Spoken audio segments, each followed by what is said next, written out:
Hurmatli kuzatuvchilar, biz Qashqadaryo viloyatidamiz. Mana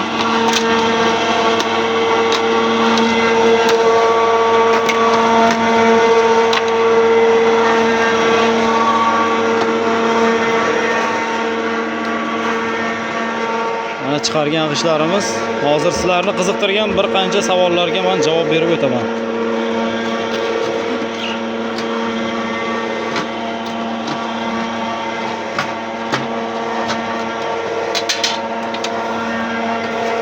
Aparatimiz juda yaxshi ishlayapti. Aparatda hech qanaqa muammo yo'q, faqat mana burchaklari ochilishi kerak.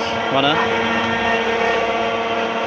bu loyni shirasi ko'pligidan ham bo'lyapti. Hozir biz 3-4 xil tuproqda ishlatib ko'rdik. Shu tuproq haqida hozir sizlarga bitta ma'lumot berib o'taman.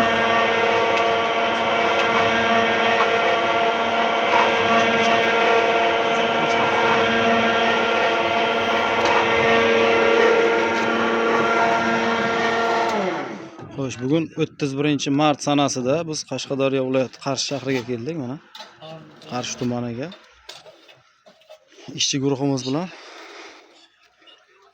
o'sha aparatni ishlatib, g'isht chiqarib ko'rsatib berdik akamizga.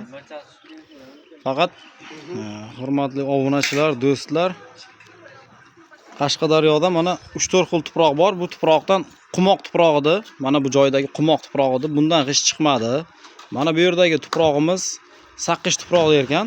Qashqadaryoda Saqqish tuproqda g'isht chiqarib ko'rdik, faqat bundan chiqqan g'ishtlarimiz mana stanokka juda yopishib qolaverdi. Mana bunga o'xshagan juda yopishib qolaverdi.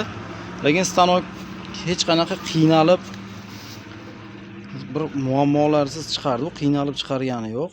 Hech qanday stanokka qiyinchilik tug'dirmadi, faqat tuproqda muammo bo'ldi. Saqqish tuproqni chiqarish uchun suvlik mushtik kerak ekan. Bizda chiqargan o'sha xulosamiz. Undan keyin mana bunaqa sariq tuproq olib kelindi.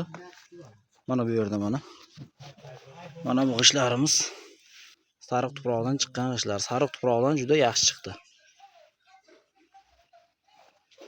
Mana bu g'ishlarimiz ham shu sariq tuproqdan, mana bo'z tuproq ekan. Bo'z tuproqdan chiqqan g'ishlarimiz. Kimdir shu stanok olmoqchi bo'lsa, o'sha tuprog'iga, holatiga qarab stanokni yasab bersak bo'ladi. O'zimiz kelib 3-4 xil tuproqdan g'isht chiqarib berdik. Shunga yarasha xulosa chiqardik o'zimizga ham. Mana kimdir shunaqa stanoklar qiziqtirsa, zakaz asosida yasab beramiz. Savol-javoblar bo'lsa, videodagi telefon raqamlariga murojaat qilasizlar.